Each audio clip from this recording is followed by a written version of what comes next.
আগামী ৩ দিন সুরমা ও কুশিয়ারা নদীর পানি কমার প্রবণতা অব্যাহত থাকবে বলে ধারণা করছে বন্যা পূর্বাভাস কেন্দ্র।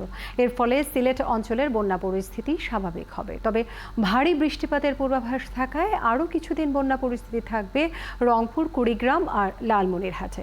পরের মাসে উজানের পানি বাড়লে উত্তরাঞ্চলে দীর্ঘমেয়াদী বন্যার আশঙ্কাও আছে। আরও জানাচ্ছেন ফাল্গুনী রশিদ।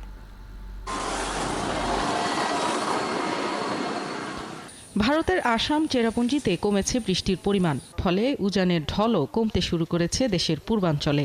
সুরমা, কুশিয়ারা আর সোমেশ্বরী নদীর পানি এখনও বিপদসীমার ওপর দিয়ে প্রবাহিত হলেও কমতে শুরু করেছে এই পানি।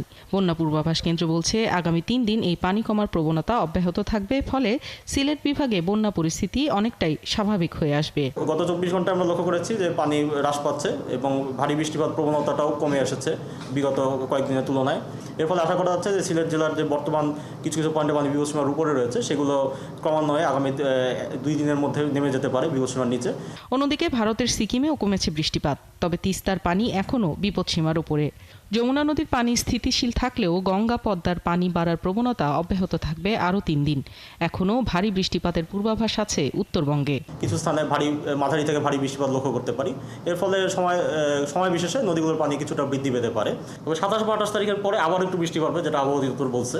আর ওই সময়টাতে যদি বৃষ্টি বাড়লো, যেহেতু এই সময়টাতে পানি হ্রাস পাবে, আপাতত এই মাসে আমরা আশা করছি যে আর কোনো গুরুতর বন্যা পরিস্থিতি তৈরি হবে না। তবে এখনো পর্যন্ত যেহেতু দেখা যাচ্ছে যে বিশেষ করে তিস্তা নদীতে আমাদের পানির প্রবাহ শুষ্ক মৌসুমে কিছুটা কম থাকে এবং বর্ষাকালে প্রচুর পরিমাণে নিয়ে আসে। এই কারণে দেখা গেছে যে নদীর তলদেশ ভরাট হয়ে অল্প প্রবাহের কারণেই নদীর তলকুল ছাপিয়ে বন্যার প্রবণতা বেড়েছে। বিগত কয়েক বছরে তিস্তা নদীর বন্যাটা খুব বেড়েছে।